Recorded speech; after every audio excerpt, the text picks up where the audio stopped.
eyes on your own plate type of thing. I am a runner. I am going to do this. Be in the pictures, be in the memories. That is your pickup line right there. This idea of taking your snacks on a tour. Welcome to Where She Builds, the podcast where two globetrotting solopreneurs share the real journey of building a life and business on the move. I'm Shandy, an online personal trainer helping people feel strong anywhere in the world. And I'm Anna, creator of Your Travel Friend Anna, a global community and go-to resource for those wanting to live a fulfilling and culturally curious life. Thanks for being here. Let's dive into this week's episode. Welcome everyone to the Where She Builds podcast. We hope you're having a great day. I am Anna, your travel friend Anna, joined always by my co-host Shandy at Coach Shandy. Good morning from Canada, Shandy. How are you? Good afternoon from the Netherlands. I'm doing good. How are you? I'm doing pretty well, but it's such a treat because it is early morning for me, but you are spending your Friday afternoon, evening recording this. And that is such a treat. Pleasure. Friday nights are such a sacred place for people, whether they're going to go out or they're like, I'm finally home. Do not talk to me. I am resting.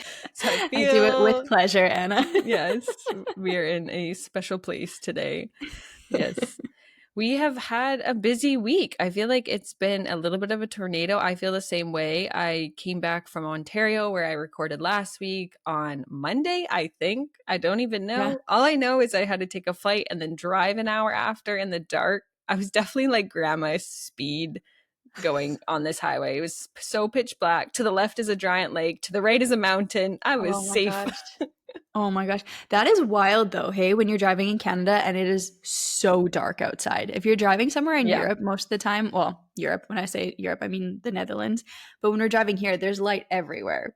Yes, in Canada, there's places where there's no light. You can use your high beams, so your extra lights, but of course people are coming towards you or you're behind someone, you can't. So it was fine. It just was like, it was a long travel day there and back and very emotional, up and down. Had so much fun, shed some tears. It was a family commitment thing. And yeah, I don't know what day it is. I think it's Friday, but who knows? And we normally record on a Thursday, so this is already messing me up. But how has your crazy week been? Also, Shandy, what's in the air? I don't know. I don't know, but we're both feeling it. This week has been crazy too. I mean, with work, with juggling everything, trying to get back into a routine of sorts. Like we've been back for 2 weeks already, but it feels like 2 days. I don't know. It is just something in the air. Who knows? Are you doing a lot more activities? Are you like going out to patios and stuff? Is this also kind of adding to maybe the change in routine or just the season of what chapter you're in, or not really? Yes and no. We're doing a lot more training because we're training for that 16-kilometer race in September. So we've been running 3 times a week, and that's something that, and I don't consider myself a runner, so doing 3 times a week of something that I don't super enjoy. I'm starting to enjoy it more. So that's something, but I usually hate running and I don't like to say I'm a runner. So I'm trying to change my mindset around it. And I don't know. One of my favorite books, Atomic Habits. Have you read it? Mm-hmm. Okay. So every time you ask me this, I can't remember if I finished it, but I think I did read it, but you've definitely absorbed and maintained all the tips there. I love it. So it's one of my favorite books ever just for implementing things. And one of the things they say in there is that in order to become something, I think it's in Atomic Habits. Now I'm doubting. But anyways, there's a nice quote somewhere that it says, if you want to become something, then you just say that you are that. Yes, so, I was going to say that. Yeah, you are a runner, Shandy. Exactly. So instead of like, oh, I'm a smoker, but I want to quit smoking, you say, I'm not a smoker. I'm a this instead, or whatever your idea is. So for me, I'm going to keep saying I'm a runner, even though in my mind, I'm like, no, you're not.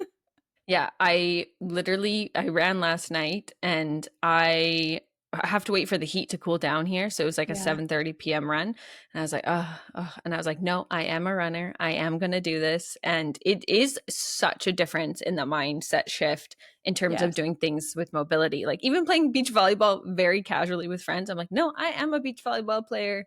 Because then you instantly don't doubt your ability. You just try your best. Yeah, so, exactly. I love it. Yeah, it really makes you feel a lot more confident in yourself with things, which, I mean, when you're starting or beginning something new and you're not very good at it, you need that confidence boost. So it's just a nice little thing. So anybody that's listening, if you haven't read Atomic Habits, you can tell me if it's in there or not, and go ahead and read it because it's very good. Yes. You've got a 16-kilometer, which I did read is a very interesting, like, canal jumping race or something. But it's by the canals in the Netherlands?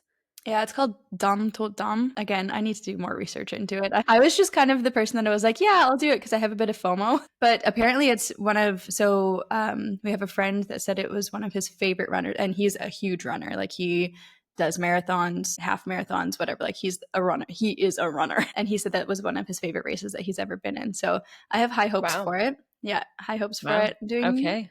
Yeah, we'll see how it goes. But I'll come back next week with a little bit more information and I can fill you in. How about that? Okay, we want to update how the running's going. I also signed up for a race, very impromptu, a 10 kilometer. Oh, so I don't know. I don't think I told you that. No. It's, what's today? It's in like just over 2 weeks. What? Okay. Now to Let's go, Emma. I have been running quite consistently twice a week. So when I trained for my half marathon, I was doing 3 times, which I feel you on the commitment of time for that.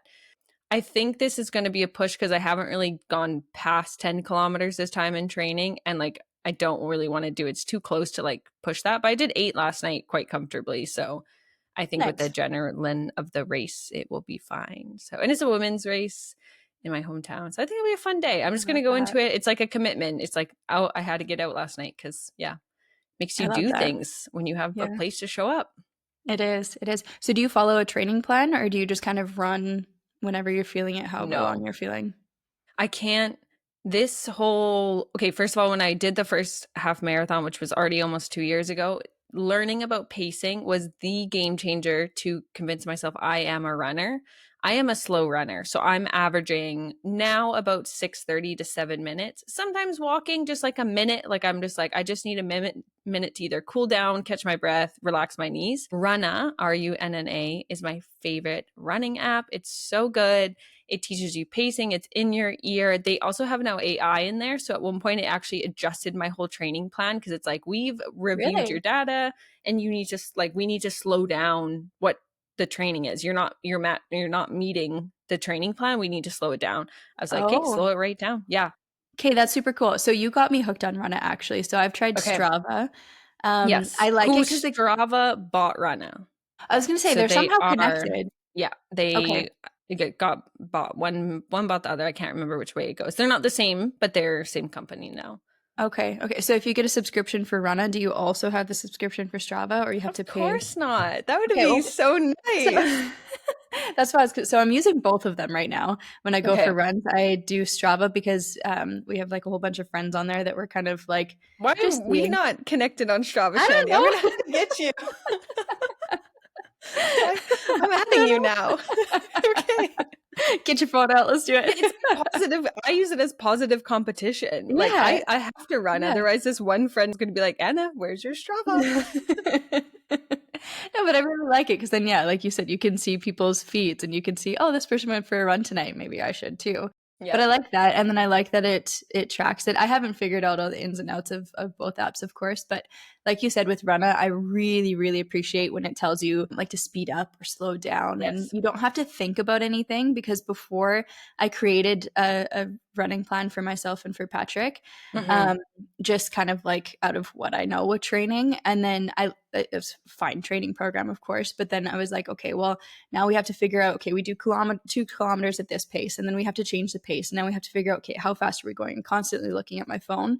Yeah. And it was just more so like I couldn't get into it because I was constantly thinking, okay, we're having to change the pace. Now we do this. Now we do this. But with Runna, it's just like, okay, go at a 6:30 pace for 2 kilometers. Oh, speed up or slow down a little bit. Okay, now the next 2 kilometers, 6:15. Okay, let's keep going. Like I love that so much because then I can just forget about everything. I can listen to a podcast. I can listen to this podcast. Yeah, I do sometimes. And also it's nice because there's a variety. So they do like long runs, intervals, ups and downs. I love interval training actually. And I I hate them. I love I'm like, ooh, this feels fun on my body for only 200 meters.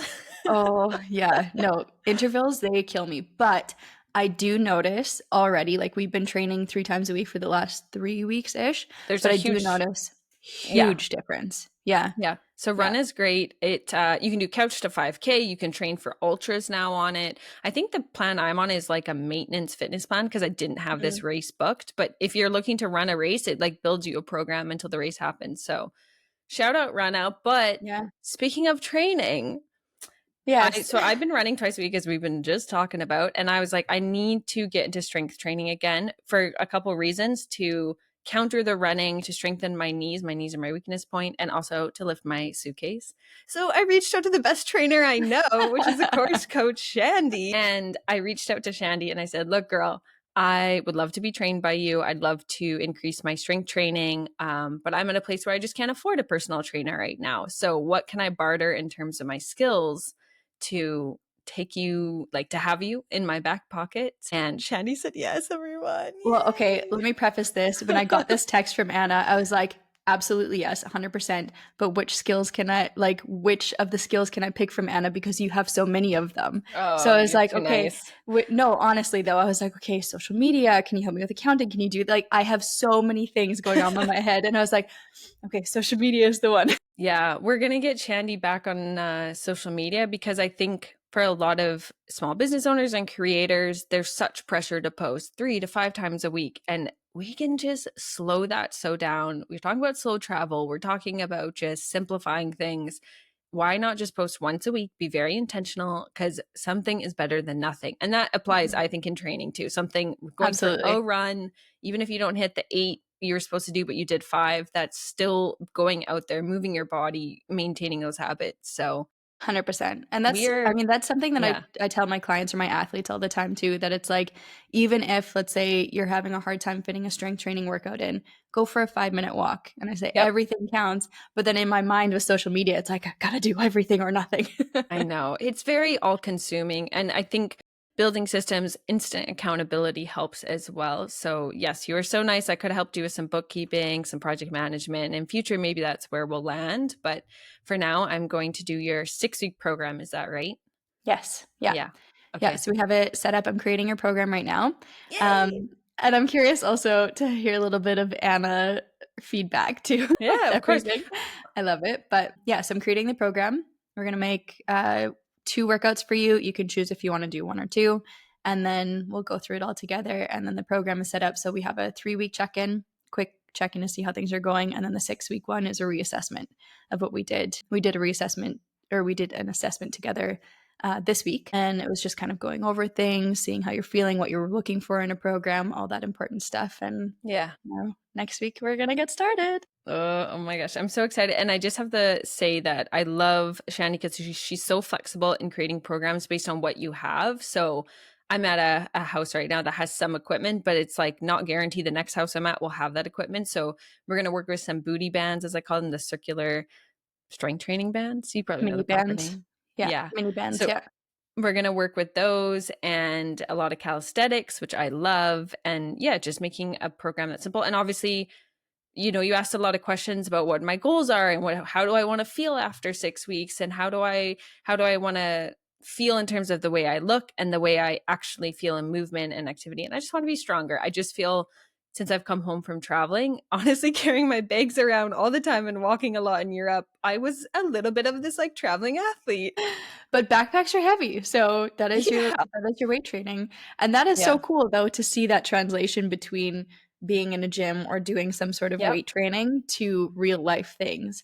And that's what I love when I start training people or we start working together, is people notice, like, throughout the day, I feel so much more energy. I feel so much better about myself, confidence wise, but also, like, how cool is it that you can put your backpack in the overhead bin on the airplane or in the trains or wherever you're going? Like, that is such a freeing feeling to be able to do that and not have to ask anybody. Of course, it's fun to ask people sometimes to meet people and chat, but Shandy, I need it still for my pickup line, Just kidding. But then I'll just be like, can you do it? Just kidding, I got it myself. Overhead press it, boom. Do you need help with yours? That is perfect. That is your pickup line right there. Depends on the type, I think. It depends on, because some men really like to be masculine and lift the bags, but some men would be like, damn, okay, let's go. I'm waiting for the day. I'm waiting for the day for you to use that line. Oh my gosh. Okay, after the 6 weeks, perhaps, because I don't know what's in their bag. I know how heavy mine is, but like, watch, they have like, I don't know, tons of equipment in there, like camera equipment, and I can't get it up. You're like, then they can "Psych." help me. There we go. Beginning of a love story. Yes, that's how it's gonna work. That's how it's gonna work. Oh yeah, it's definitely. I'm excited to train with you. I'm excited to fit it in. Luckily I'm living in a house where there's air conditioning too, because it That's is nice. Yeah. freaking deacon hot here. It is already, let's do a weather check. I swear it's already 30 degrees outside, and it's just the sun. It was 29 degrees when I started running yesterday and got down to 26 at 8:30 p.m. Whoa. Oof, Yeah. yuck. Yeah, it's That's hot. it's hot. It's already 24, but I swear it's hotter. That sun is strong. Yeah. So it just makes training a bit more difficult, but I'm trying not to use that as an excuse. So yeah, I had a run in the evening yesterday, and that's just how it went. I love that. It shows your dedication too, because there's lots of times in the summer, if you are out in the hot all day, you're just like, I don't want to do anything. I don't want to move. The last thing you want to do is start sweating somewhere where you shouldn't be sweating. Yes, yeah. She's a runner. She's a track star. So an old trend. Anyway, this totally coincides with today's episode as well that we're getting into. We are talking with Britney today, which I'm so excited about. Our interview with her was fantastic. Shandy is nodding her head. I know you're in agreement. I loved it. She's amazing. I can't wait for you guys to hear it. I think it just really shifts your perspective on how to think about food when traveling, when training, as we're talking about, and how to just overcome those kind of negative mindsets around food, vacation, travel, and all the above. So we are going to get into the episode with Britney, and we'll catch you in next week's Chitty Chat. Let's do it.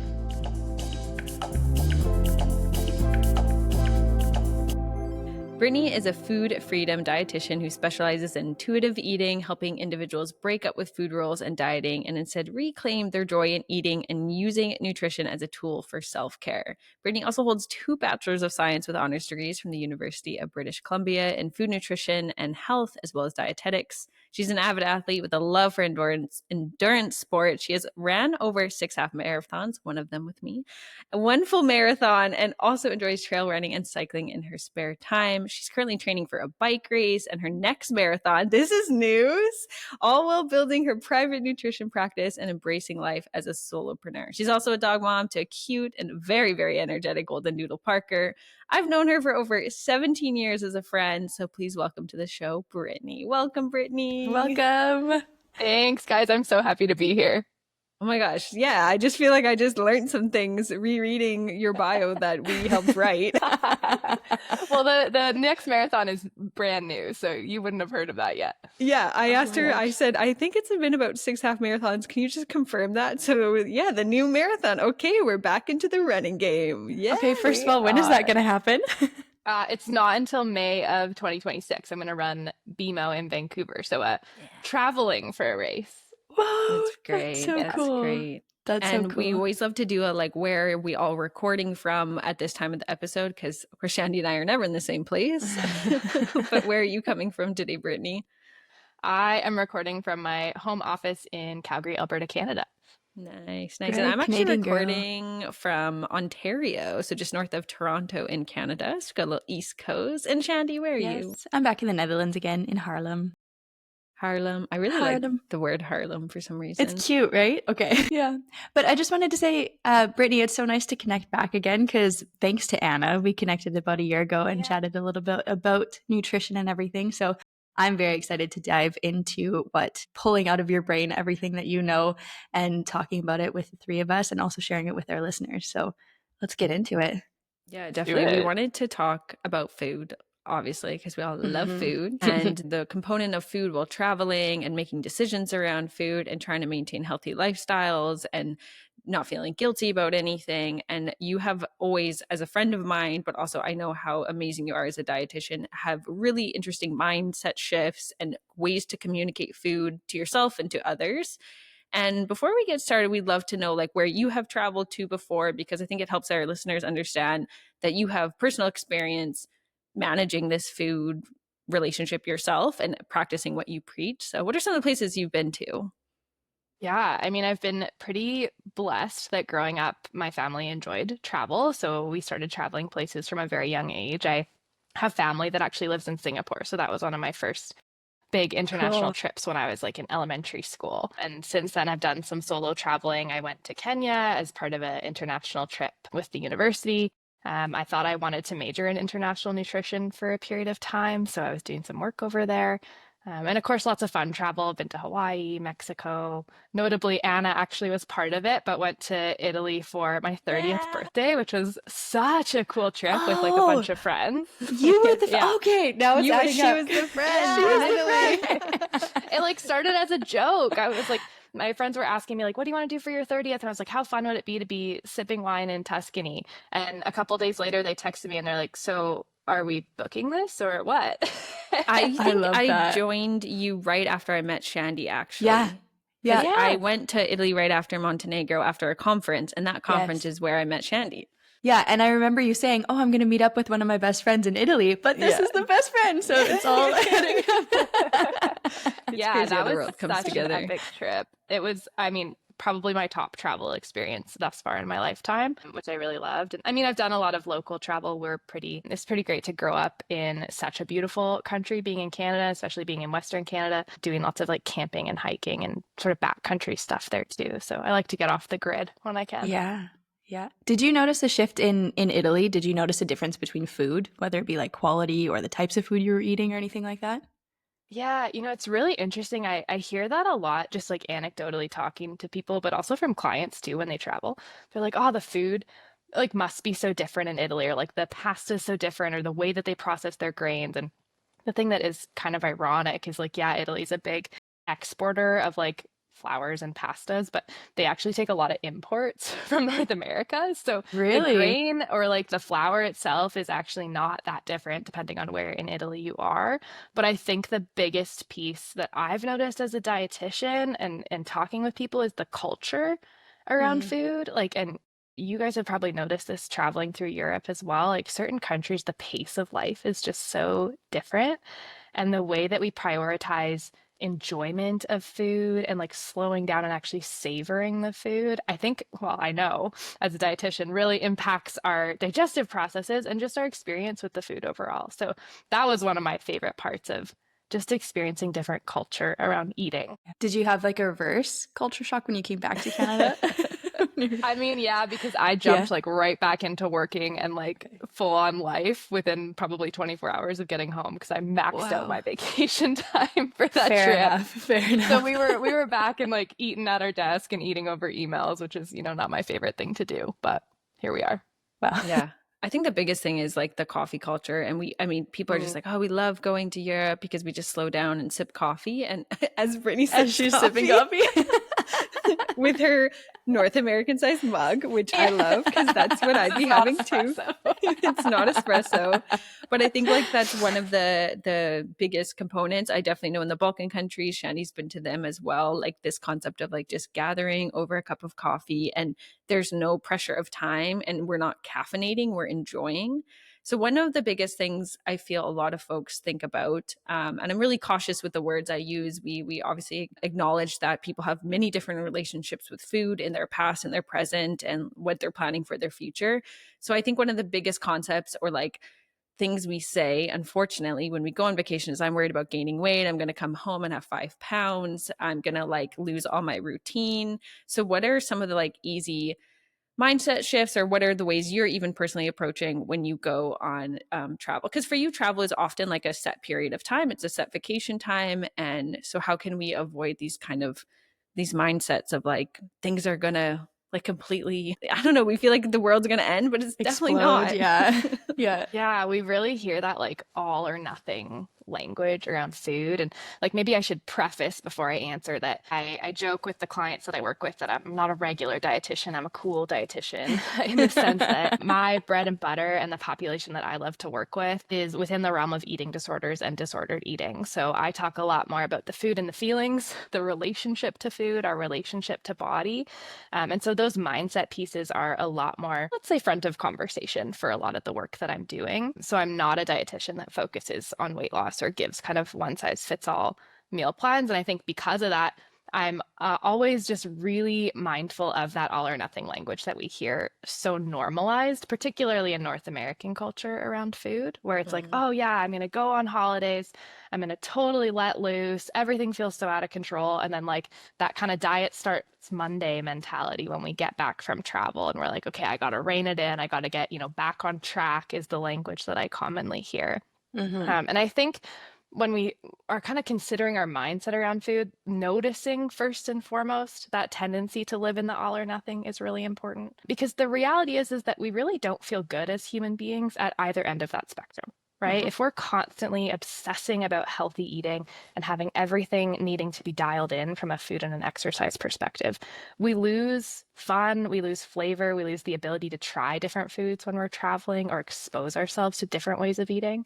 But at the same time, if we go all the way to the other end of the spectrum and we're just eating for fun, flavor, enjoyment, and we're not really giving any thought to gentle movement or a little bit of nutrition coming in our day, some fiber maybe to help our digestion while we're traveling. After right? that long flight, you After gotta that get things long moving. Yeah, we talk about poop all the time. But like you want to think about, that aspect too, because you don't really feel good when you're living all the time in the opposite end of that spectrum. And so really what we want to do is between the black and white, there's this whole spectrum of color. And we want to be in the messy middle where we can have that balance of like fun and flavor and enjoyment of food and perhaps give a bit of thought to nutrition or movement. I think it certainly depends on the timing of travel as well. Like if I'm going for a 5 or 6 day vacation, I might prioritize a little bit more enjoyment because that's so short term in the grand scheme of things.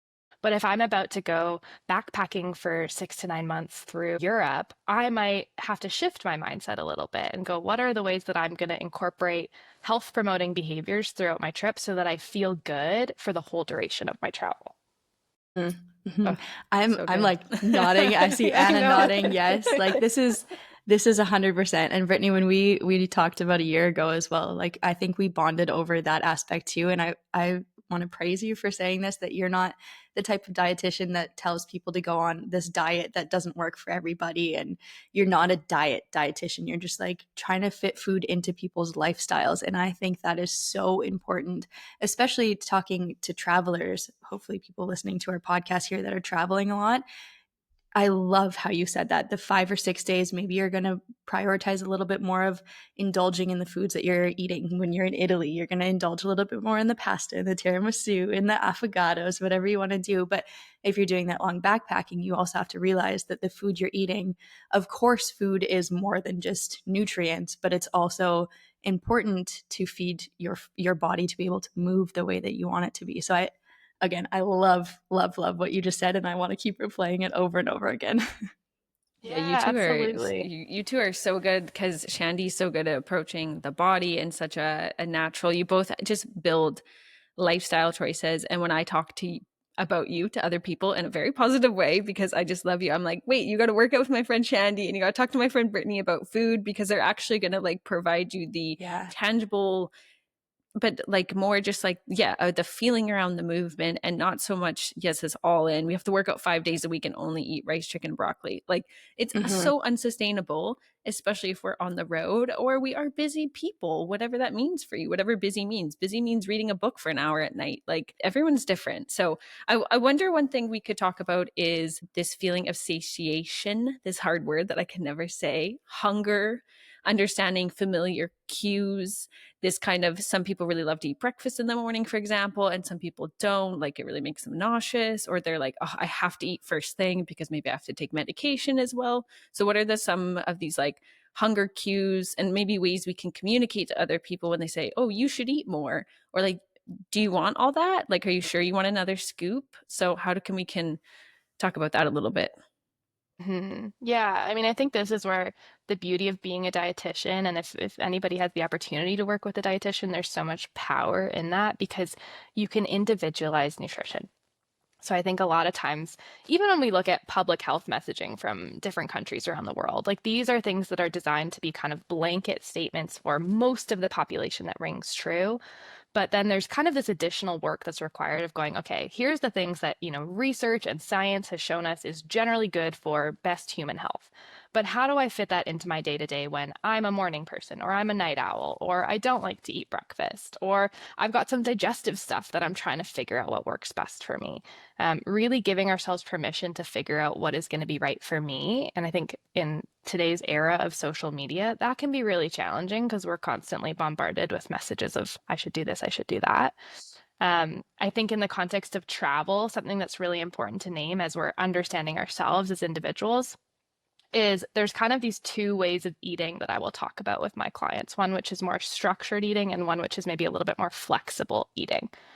Which could be more attuned eating. It's listening to my body's hunger and fullness cues. It's saying, what am I in the mood for? But the reality of our bodies living in today's world, potentially being jet lagged or being, on different time zones, is that we might not necessarily always have the ability to tune into those hunger and fullness cues or just those general body cues in a way that's really helpful for me. And so blending those two together of going, hey, I kind of understand some nutrition basics that are going to support my body, the sort of more structured eating, and marrying that with, hey, when it's possible and I'm able to tune into how my body's feeling, I might change the amounts that I'm in the mood for, the types of foods that I'm in the mood for, or I'm changing my schedule so I can, eat with my medication. Those things together, I think ultimately sets people up for success.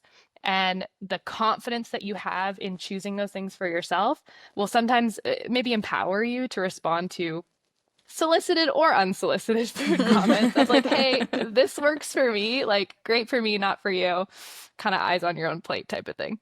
Eyes on your own plate. Ooh, I love that. A little sass back in this way. Yeah.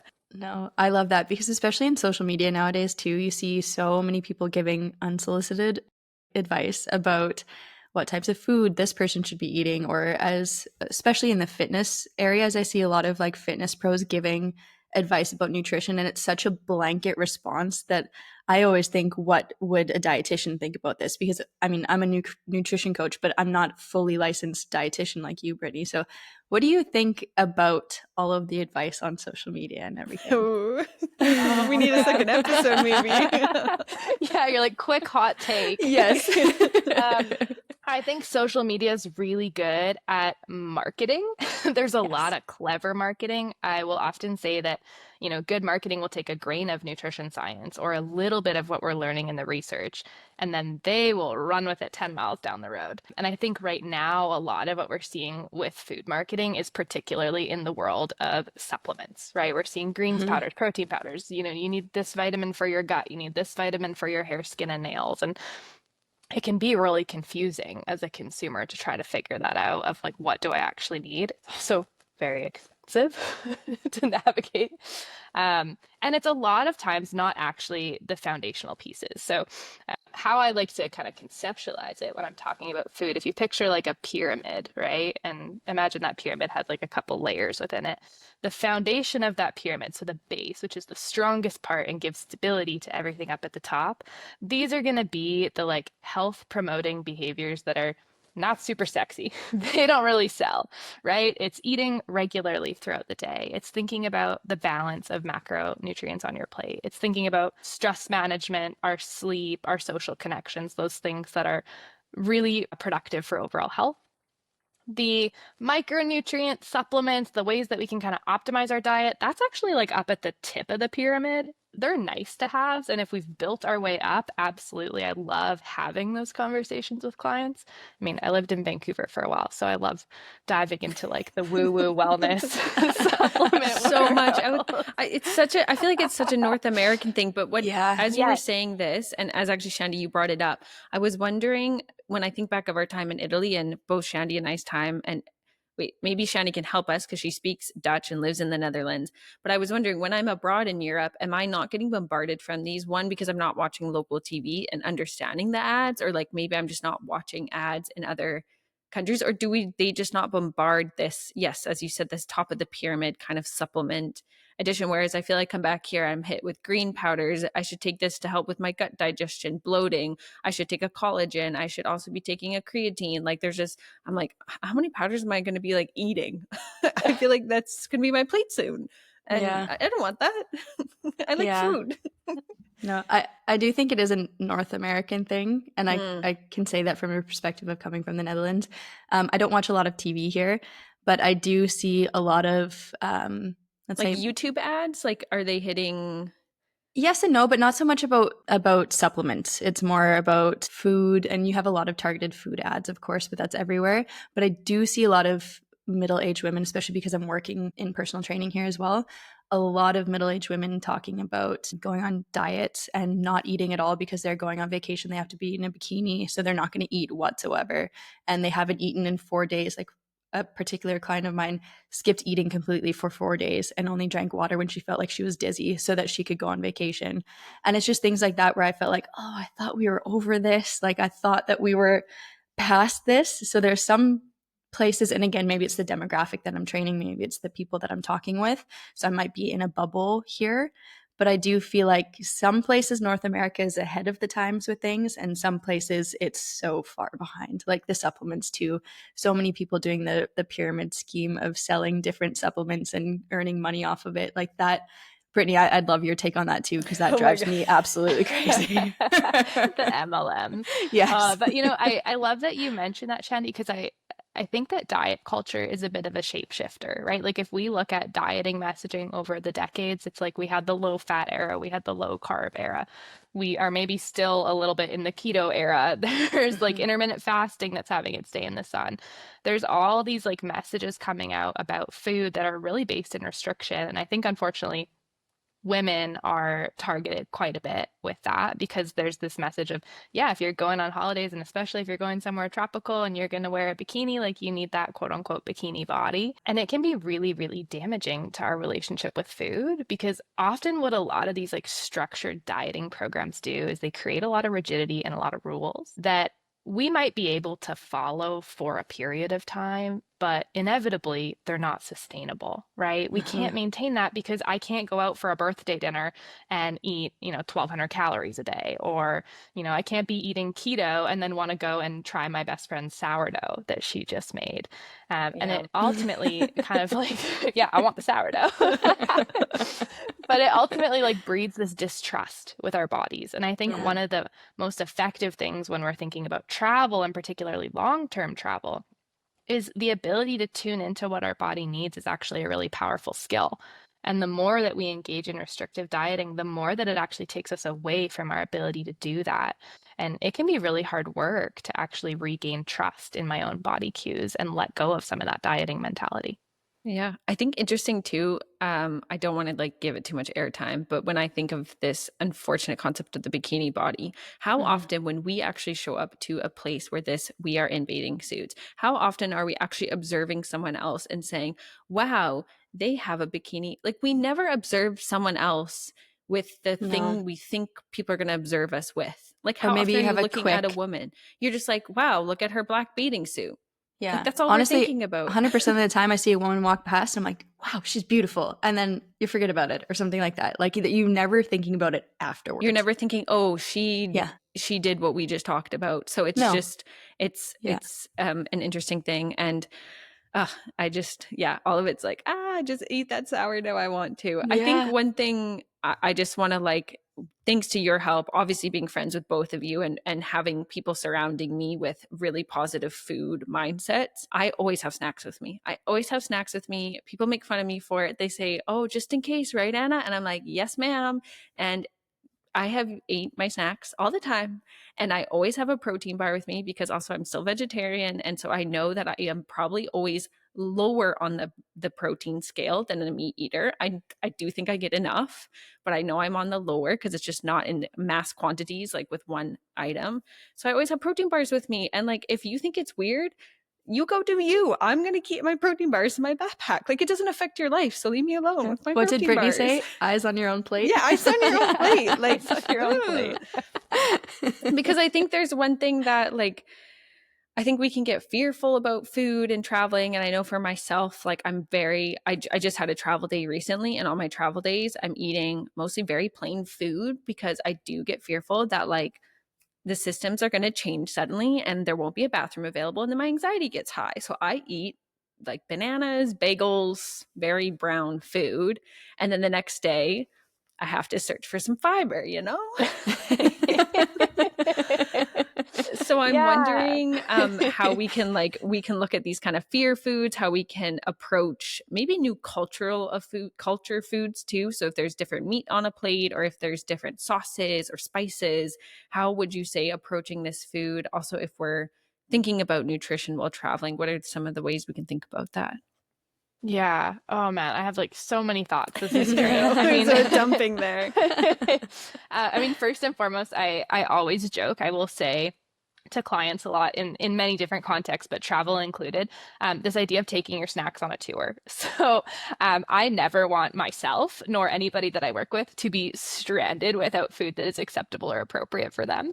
And travel can be one of those situations where there's a lot of unknown, right? Like, I don't know how long I'm going to be out at this activity. I don't know when the next place we're going to stop is or what they're going to have. Or like you mentioned, Anna, like if it's going to be appropriate for me. If I'm vegetarian and I walk into a Steak Shack, like I don't really think I'm gonna. This is like all the Balkan restaurants. I'm not gonna lie. So it's like a lot of meat. I said, "Oh, let's go for burgers." I said, "Do you think they have vegetarian?" "Oh yeah, sure they do." I had fries was the only non-meat related dish, and I was like, "Yo, let's have some fries then." Make it work, right? Yeah. So take your snacks on a tour so you always have something you can pull out. Worst case scenario, they see the sights, they go back in your suitcase when you're done. Oh my gosh, cute! I love that. Right. But I think it allows us to again have that like autonomy over our own body, because especially when traveling with a group, and like I realized this when I was in Italy, how my body is used to eating and how often I fuel in the day can be really different than the people that I'm around. And so you get in this hard place sometimes where it's like everyone else is going, yeah, like we could eat in a couple hours. Like I feel good. And internally you're like, nah, I need to eat now. I'm going to be I'm getting hangry. Yes. Okay, wait, hangry. We got to break this down. I'm going to pause you, because hangry, for maybe not English for speakers, is hungry plus angry. So also any boyfriends, if your girlfriend's a little agitated, she's probably a little hangry, and that give her a snack needs to come out of the relationship. Sometimes chocolate. Yeah. Hangry is definitely one. Another term that I don't know who coined this, but it also stands is hangxiety, which I relate with deeply. Yes. I get really anxious when I'm not eating frequently enough throughout the day. Right? Have snacks. And like, especially in the context of travel, I think your nervous system is already heightened sometimes. If you're like, I got to find this train, or I got to make sure I don't miss my bus. I don't want to add to that at all. I want to be fueled. Yep. Yes. 100%. Yeah. Snacks on a tour. That's one piece. Taking your snacks on a tour. I think I love that. For everybody who's traveling, like you also know your comfort level, right? Like some people are way more adventurous with food versus others. Perhaps take that into account when you're planning your trip ahead of time. Maybe don't go places where you're like, I don't like any of the food unless you're going to have access to like an Airbnb or some sort of like kitchen containing place. Yeah. But yeah, generally knowing your comfort level, having some things available, checking in with hunger, fullness throughout the day can be helpful. If you're like, yeah, I actually need to have a snack, I can't wait a couple hours. Like be proactive as much as you can. I love that. And do you ever have, let's say, okay, so if you're traveling, let's say, for example, that example that you gave with the 5 to 6 days, and you're traveling and you're going to be a little bit more open about different foods that you're eating and everything. How do you take that and not feel really crappy about yourself afterwards? Like that you are going, and then after you eat that big bowl of pasta, you're like, oh crap, now I'm going to have to, lots of people that I work with, say, for example, say, I'm going to have to do so much cardio for this plate of pasta. And then of course you want to avoid that mindset, but maybe it's just so deep down. So do you have any tips for people that instead of just letting them enjoy the food, how do you have tips for that? Yeah, I mean, something from a mindset perspective that I find helpful is having the ability to zoom out the lens. And so a dietitian mentor of mine once used this phrase, and I've used it because it stuck with me. And it's this idea of pattern over plate. So we tend to hyperfixate on the plate in front of us, right? We're like, oh man, like this doesn't have enough protein, or this is more than I would normally eat, or this feels so indulgent. And we notice that stress or that guilt or just that anxiety around food come up. However, when we think about how the body is designed, our bodies are designed to handle kind of ebbs and flows in our eating patterns from day to day and normalize things, right? So rather than hyperfixating on the meal in front of us, if we can zoom out and go, okay, this one meal in the context of all the meals and snacks in my day, or all the meals and snacks in my week, or heck, all the meals and snacks in my year, is this going to make or break my nutrition? Right? And depending on how we answer that, it's like, hey, if I'm pretty confident that generally, I move my body in a way that feels good, I think about nutrition in an appropriate amount, it doesn't feel obsessive or rigid, then yeah, I can give myself permission to enjoy this and it's not going to totally, wreck things for me. And if we don't have the ability to zoom out and think about food in that way, or we're really struggling with that like obsessive thinking about food or that rigidity around food, that's usually a good red flag for like, hey, I think I should talk to somebody about this. Because inevitably that is going to impact your quality of life. It's definitely going to impact your experience when you're traveling and your stress levels. And there is support for that. It can get better.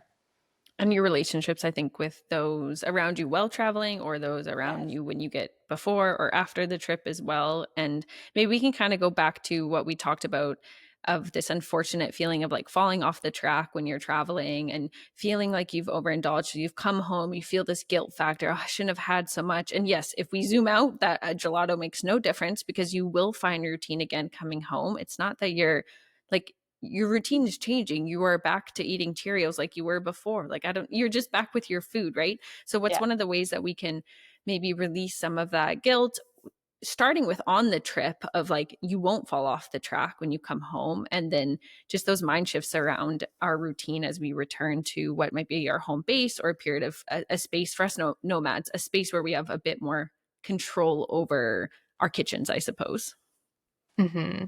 Yeah, it's like knowing those spaces when we're going to have a little bit more control with food or even just like autonomy with food and when we're going to have less, right?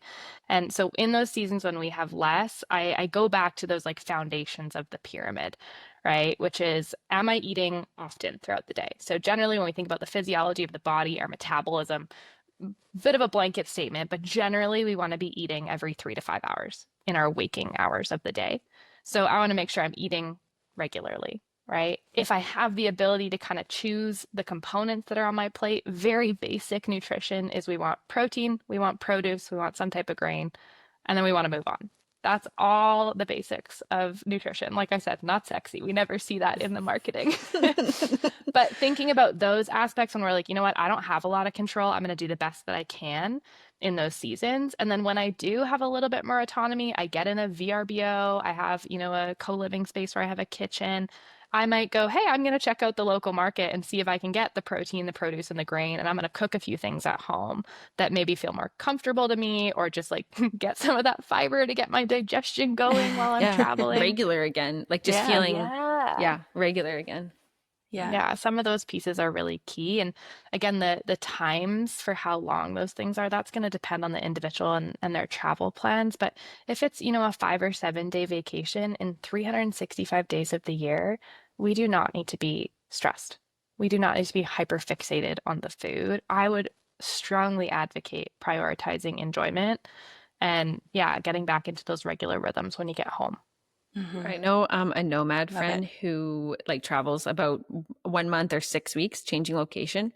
Everywhere he goes, buys a new air fryer because the air fryer is like like a cheap one, like an air fryer, like a small Ninja. I'm not kidding you. I don't know how many he's had. I'll probably have to reach out to him and ask. But everywhere he goes, he buys an air fryer because they're maybe $50 US, depending on the country he's in. And then for him, he cooks meals in it. And I'm like, you know what? From a financial perspective, it actually makes a lot of sense because you're not eating out. And then, yes, if you also just want some control over your food, like I recently just kind of started cooking with an air fryer and tofu gets so nice and crispy in there so fast. 350, 20 minutes, just saying.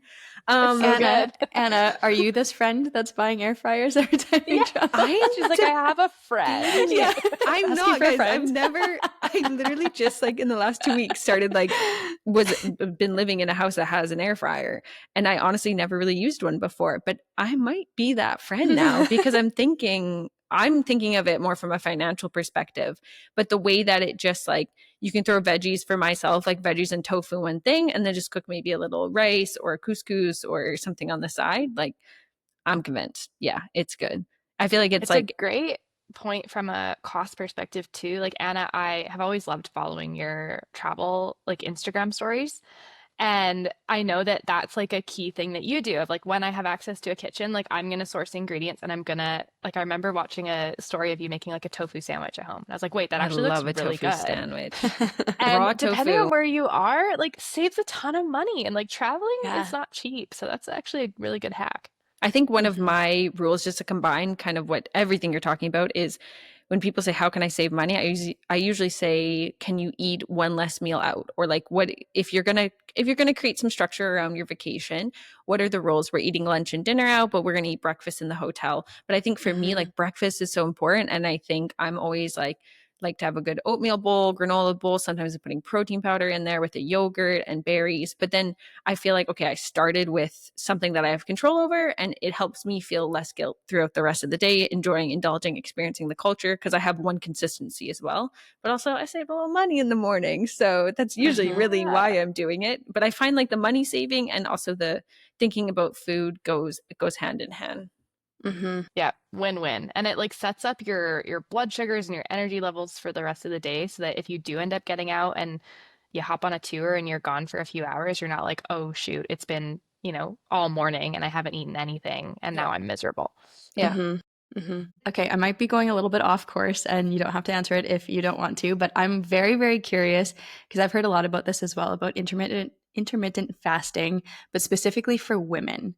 Because I know that a lot of the studies have been completed on men and they have different outcomes for it. But what is your professional opinion about intermittent fasting for women? Great question. So I will preface that I haven't dug into the research super recently, but I do love that, yeah, we're finally doing some health research in general on women because I think for the longest time we were like, women are just men, but different. We're like, no, men with boobs. Yeah. That's it. Wow. Yeah, definitely not the same. Like we are just built so uniquely. But from what I have seen, I think typically when people talk about intermittent fasting, what you'll hear more in the research is time restricted eating is the like official terminology for it. There's different windows of eating, and a lot of people will talk about that 16-8, so 8 hours of eating, 16 hours of fasting. From what I've seen in the literature for women, especially because our hormone cycles are different than men, that's a pretty aggressive fasting window. There might be some potential benefit with widening that of like a 14-10 type of piece. Personally, because again, the work that I do is mostly with food relationship, generally I'm recommending against those fasting windows because it's usually impacting our relationship with food and our body, and it's coming from that place of I want to restrict and make my body smaller, which sometimes sets us up for like binging later on. So I do think there's potentially some benefits depending on what's the outcome that you're looking for, like blood sugar management or insulin resistance, some of these pieces. But yeah, that's probably as much as I could speak to right now off the top of my head. Well, you just said a Yeah. window, like Yeah. you're giving yourself literally, I picture walls in my head and it feels very extremely restrictive. And I think on the travel context of thing and like jet lag, your window's going to change, like time changes things, activities, depending if you're working in the evening. For some of us, like nomadic people, we're working evenings, but exploring in the daytime, where we're actually indulging more in the mornings and daytime. And then we're working at night where we're just eating very simple foods to like manage while we're on our laptops. So Yeah. Yeah. Well, and shifting that rhythm too. I mean, when I think about travel specifically and like our circadian rhythms and jet lag and these things that happen when we jump multiple time zones, sticking to a rigid window like that is probably actually going to shoot you in the foot because the biggest benefit when you're thinking about traveling across time zones is actually trying to get your body on that new rhythm sooner rather than later. And so you actually can have some significant benefit from shifting your eating patterns to get closer to what would breakfast be in Italy compared to what breakfast is, here in Canada, so that I'm getting my body used to that rhythm. I think we talk a lot about circadian rhythms in the context of sleep-wake cycles, which is a big piece with jet lag too. but the regularity of our eating and the nutrition that's coming in throughout the day actually supports that cycle as well. So I would probably prioritize doing those pieces over anything else. Okay, I have an example that I want you to like break down for me, please. So Wednesday was like a 14-hour travel day for me where I crossed 3 hours time difference. Wednesday night, I was exhausted. I went to bed normal time, 11 p.m., woke up at 8, actually not 7, 8 a.m. Had a great sleep, great day eating. I came home last night. I had a couple bevies. I came home last night and I had 2 coconut macaroons at 11 p.m. And I felt hunger in my stomach. I felt hunger, so I was listening to my body. And then I also ate some naan bread with tzatziki. So this is what I couldn't fall asleep. I didn't fall asleep till 2 a.m. So I was like, I think the jet lag's actually hitting me because I didn't do enough exercise to tire myself to like overcome this jet lag. And then also I was like, maybe the coconut macaroons weren't the best idea because of the sugar. And I'm like on a high still from the sugar. This is what's going through my head. And I would love you're like, what could I have done differently? You know, we're coming home from a night of drinking, or like, you know, we did wine tasting in Italy. What could I have done better? Ooh, great question. I mean, I love to hear like kind of your verbal processing of it too. I mean, I agree the movement piece. I have to name, I wouldn't be a good dietitian if I was like, hey, the alcohol not helping the sleep quality for sure. 100%. We've got lots of data for that. However, a few bevies definitely fun. Yeah, like, and I'm only here for a certain amount of time with my family, so I'm not going to take out the bevies. Sorry, like this is where I'm like, totally fair. I'm not going to take them out. So what could I have munched on that would have been a better? Yeah, exactly. I think knowing that too, you're like, this is my choice. This is how I'm going to like optimize it. When I think about snacks for sleep, the kind of like power duo or dynamic duo, if you will, is thinking about some type of ideally fiber containing carbohydrate or higher fiber carbohydrate paired with some protein. So we do want to have a little bit of energy coming in, especially if you're getting those like body signals that you're hungry. We want some energy. We want some glucose going into our bloodstream that's fueling our organs and our brain. But ideally, we want to anchor that energy with a bit of protein. So what protein does in the body is it kind of helps to slow down the digestive process. It gives those snacks a little bit more staying power and can ultimately create a bit more stability in our blood sugar levels while we're sleeping, which we kind of see in the research can impact like the depth of our sleep. We tend to sleep a little bit deeper and we tend to sleep a little bit more soundly. We're not sort of waking up in the night. So if you wanted to pick like, hey, I love the like naan bread with tzatziki, that's, you know, some carbohydrate there, a little bit of like protein or healthy fats, depending on the type of tzatziki. It was definitely some healthy fats. It was like some thick, creamy stuff. It was good. Delicious. But like adding some protein, a little bit more protein there, you could try and see if that makes an impact. So eat some of the leftover tofu at the same time. Yeah, why not? And like make it into a little wrap or something. Would you have said that the naan and the coconut macaroons is maybe too much glucose and too much carbohydrate in what you just said because I didn't have any protein to match with it? Yeah, good question. I mean, that would be really individualized. I think based on what you were saying, impacting your sleep, you're like, yeah, that probably wasn't it for me. Yeah. Do like a A/B test of like, that was our A. Let's try like the B with a little bit more protein and like see if that makes a difference, right? I'm thinking apple and cheese. That would have been like, is that one of my favorite snacks? That's a good combo. So good. I love apple cheese.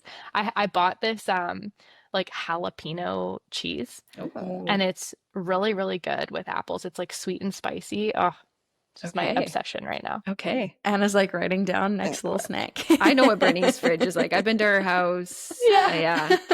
She's seen it really full, and she's seen it on the day when I have to get groceries. But I've seen it on the day that I came to your house once. You know I'm vegetarian, so I think you had some meat, but like I was like, sorry, I'm not going to eat it. And you made protein pancakes for us and put bananas on top. And so, if I'm correct, and you're obviously the expert here, but like we have some protein powder, or like French toast. No, it was protein French toast. Oh yeah. With that squirrely bread that's like pretty seed packed. And then you had some bananas on top. So we had some fiber. Yeah, we're missing maybe some greens, some extra fiber, but dang, it was tasty. It was good. That's like one of my favorite like last minute emergency meals. Yeah, exactly. I love that. I'm just like processing everything. I'm like writing down snacks, mentally preparing some jalapeno cheese and apples for Yeah, after this. Shandy's like, la la la, still thinking about that. No, I'm so curious to try it. I wonder if I can find jalapeno cheese here. You are in the land of cheese, ma'am. Yeah. I know, but like I don't know. Do they dabble in changing their cheese, or are they just They have cumin seed. So I live with somebody that hates cheese. So my dabbling in cheese is just getting Gouda cheese all the time. He's Dutch. Why does he not like cheese? He's a weird Dutchie. Again, B character coming up. Yeah, we love this you. is Shandy's eyes on her own plate. She's getting her own cheese. Exactly. Heck yeah. Exactly. Brittany, I'm curious because we're talking a little bit about traveling and about being on a plane, having jet lag. How does food or hydration, how can that help us beat jet lag? Yeah, I mean, hydration's really key. I think there's a lot of like numbers that get thrown around. Like you need your body weight in ounces, you need X amount of liters in a day. Really, the best way to check our body's hydration status is to check the color of your urine. So like next time you go pee, it's like, hey, let's kind of check what's going on here. If it's kind of like clear, pale yellow, you're good. You're hydrated. If it's more concentrated or it's like darker in color, definitely want to get more hydration in. I would say the only caveat that is with that is if you've taken like a multivitamin or some sort of vitamins recently, sometimes that can change the color of your urine. So maybe just keep that in mind. Or asparagus. Yeah, or asparagus. Or beets. Yeah. Or beets. A few things that might be, playing in there. But generally, we do want to prioritize hydration. I'm speaking this over myself because I'm the worst for drinking fluids when I'm flying because I hate using the bathrooms on the Anna plane. actually just said this too. I get peasiety. So I know I dehydrate myself on a travel day, but I try and drink a lot the day before. And then the day after, once I finally get to where I am, I'm like... drinking it all. Soaking it all up. As I literally have 2 cups of coffee and water always. I've been making a rule. Oh my gosh, we're all holding up our cups. I'm trying to make a rule too to myself, like you can only have a second cup if you drink a cup of water too, a second cup of coffee, only if I drink a cup of water. I'm playing games with myself. You have to gamify it for it to work. Yeah, 100%. Yeah. Oh man. Yeah, definitely the hydration. The other thing I was going to add that I personally like to do this is adding some electrolytes to my water on travel days or around travel days if you're Anna. But basically the purpose of those electrolytes, I mean, they're certainly beneficial in an athletic context if we're like sweating heavily. But those electrolytes like sodium, potassium, magnesium, they actually help with the fluid balance in the body. So how that water is actually being taken into the body and used. And especially when we're in environments that are really dehydrating, we're on a plane, we're running around all day, we're just like awake for extended hours if we've got a big travel day. Doesn't hurt to add those as a little bit of like a safety net too. You said athletic capacity if we're sweating lots, but my brain went to people in Southeast Asia. We're carrying backpacks all day. We are like on. I know I was in Slovenia in July last year and I was sweating a lot. Well, I'm a sweaty gal too. We group dancing together. We're both pretty sweaty gals, honestly. Yeah. So I think that day I always carry, for me, it's a Noon tablets. I really like them. So I sometimes just break them in half too, where I'm like, they make me pee as well, I think. So I usually just do half and like make the water more exciting as well. So I'm making sure I'm hydrating because I know how much I'm sweating and how much salt I'm losing, even though I'm just standing at the train station lifting my bag up. Yeah, totally. I mean, if you're somewhere where it's like hot and humid and you're sweating a lot, and I mean, I know for me, I'm quite a salty sweater. So if you've been like out all day and you like feel your face and you're like, oh, it's like kind of gritty, like we're losing salts that way, right? So replenishing with electrolytes could certainly be beneficial. So for people listening, what would be examples of electrolytes? Yeah, I mean, I'll give you kind of like like I said, the sodium, potassium, magnesium, because I'm more familiar with like North American brands or like how we see the formulations here. It could differ around the world, but like some examples, Anna mentioned the Noon tablets, Liquid IVs, another common brand. I think if you have questions about like electrolytes or supplements in general, it is great to run it by a dietitian. This supplement world and electrolytes are included in that. Kind of like the wild, wild west, especially here in North America. There's not great regulation. So having a supplement that is third-party tested or that has sort of done some of that background to demonstrate that what they say is in the bottle is actually in the bottle. What It's definitely about worthwhile. like a good old Gatorade, Powerade? Great. Yeah. They often add a little bit of carbohydrate as well. So there's a bit of like energy in that. So if you're on like a big backpacking trip or you're doing like some hikes or, adventures while you're traveling, those are great things to have too, either in powder form or you can get the bottles themselves. Awesome. And if you were at an airport and you had limited options for like a lunch or a meal, what is your kind of go-to, like, I mean, again, I'm going to use North American. You got Tim Hortons, Subway, Booster Juice, and like a Original Joe's sit-down restaurant. What are you choosing? You need lunch. Ooh. Okay, well, I will pick one that wasn't on the list, but I do know is in most North American airports. I'm a Starbucks girly through Okay, and yeah. through. Okay, Okay. great. Yes. Okay, a Okay. Starbucks or a cafe in general. Yeah, there's Yeah. like Costa Coffee's really popular in Europe. So Mhm. yeah. Yeah. I think I love to go for the cafe style, because I'll tell you my favorite drink airport hack and then I'll partner it with food. Love I it. saw this on TikTok, so I can't claim that I made it up, but I love it. I am a dairy girly, so I love dairy. I will preface that. And I know those like Core Power, like the dairy protein shakes that you can get at like drugstores and grocery stores. Most North American airports will carry them in like the newsstand shops. So I'll pick up one of those and then I'll go over to Starbucks and I'll get a double shot of espresso over ice in a venti cup. And I will pour my protein shake Yo. into the cup and I have protein Ooh. coffee. Are you doing a Yeah. flavor like a vanilla or chocolate or just plain? I will do vanilla. I tried one time, there was only a banana option available, and I would not recommend that with coffee. Oh. Yeah. That was not my favorite. But vanilla is great. And then generally, like most coffee shops will have like panini or sandwich options. So I'll usually get some sort of sandwich. And then I like to look at like what's in their refrigerated section. Like, do they have some fresh fruit? Do they have a banana I can grab? Do they have like an RX bar or some type of granola bar that I could throw in my bag for like later on the plane type of thing? Little yogurt cups, those pieces. So I'm kind of getting like a main, which is like my sandwich, and maybe like something fresh on the side. Generally is a good way that I like to navigate it. Okay, cool. I love that espresso tip about Oh, like so good. over ice with the protein.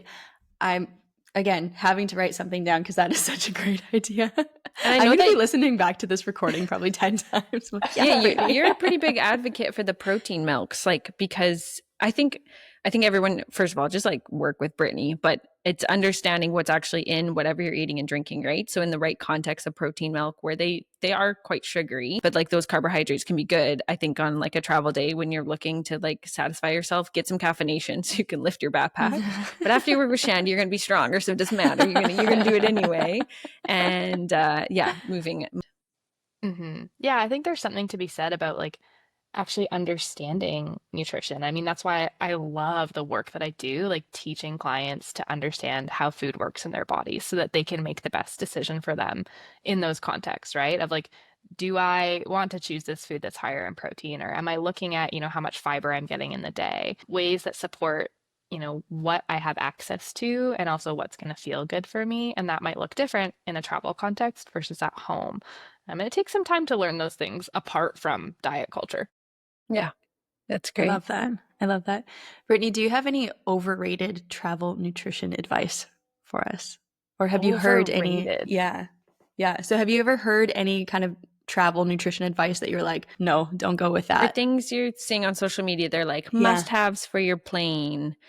Good question. I mean, I will say that most of my feeds on social media right now is all triathlon content. So I'm feeling like targeted. Like I need to do a triathlon. I know I'm surprised it's a marathon back in there. I was waiting for like a mini, what are they called? The like half The triathlons. sprint tri. Yeah, sprint tri. I know it's coming soon. Yeah. So I maybe don't get as much like traveling content necessarily right now. It's hard to say if there's anything specific for travel. I think actually, Shandy, what you mentioned earlier is probably like my biggest pet peeve, or the thing that I'm like, please don't listen to this. And it's that idea of like, you need to get your body ready for a trip or for a vacation. Mhm. And usually that involves like really obsessive working out. It involves really rigid or restrictive eating in order to like feel or look a certain way when you get there. More often than not, you're starting your vacation feeling exhausted Yes. from like trying to keep up with all of that. Then you're Yes. feeling so much guilt and shame because you're like, well, I was doing all this stuff and now I feel like I'm undoing all this stuff. And how do I like mentally cope with all of that?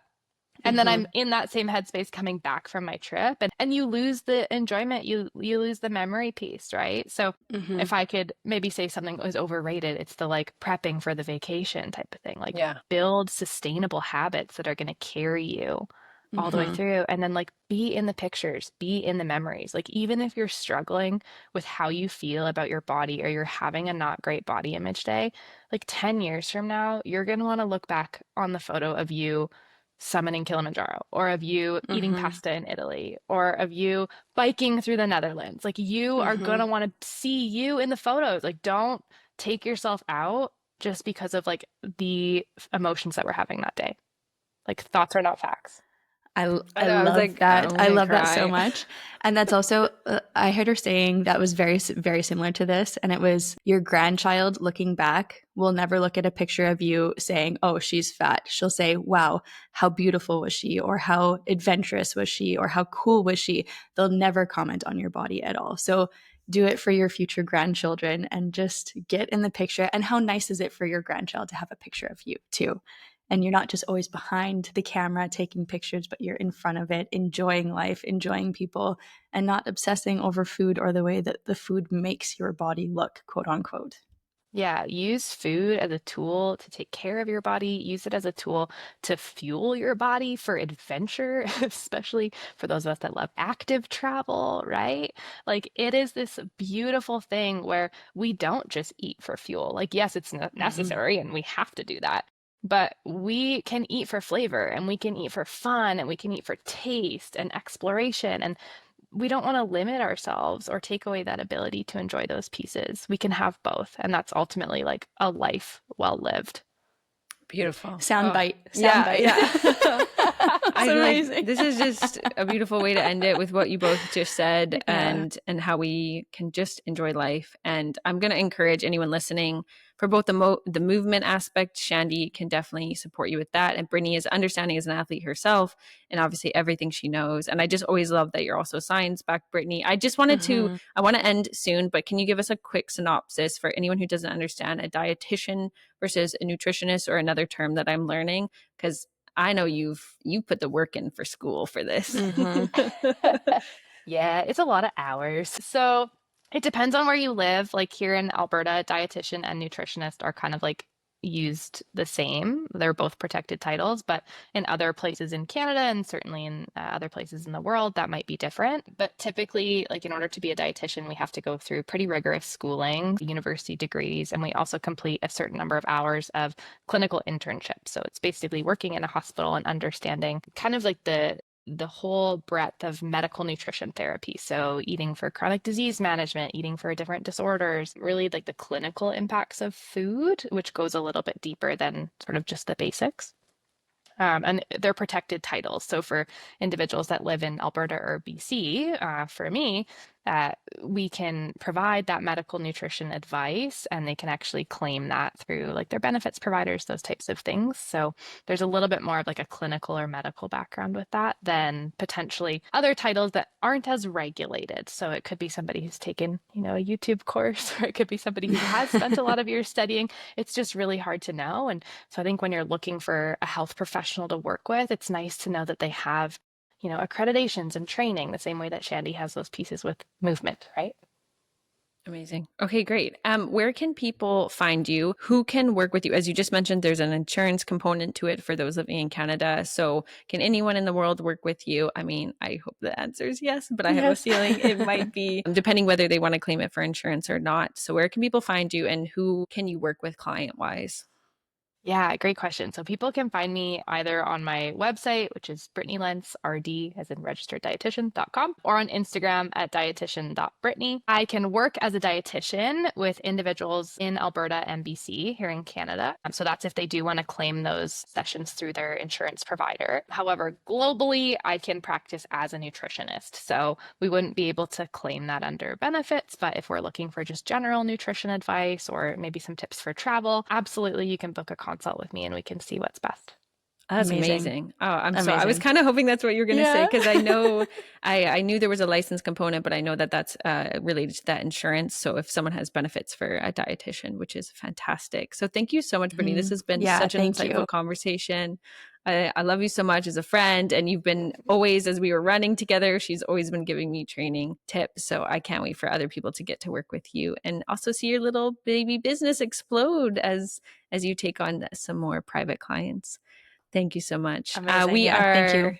Where She Builds podcast. You can find us on YouTube and Spotify. I'm Anna at Your Travel Friend Anna, and I'm always joined by Coach Shandy, who's Shandy. And if you like this episode, share it with a friend. If you think there's a friend that would really benefit from hearing Britney and hearing what she has to say, or working with Britney as an athlete, a traveler, a mover, groover, whatever they're doing, please share it with a friend, and we will see you in the next episode.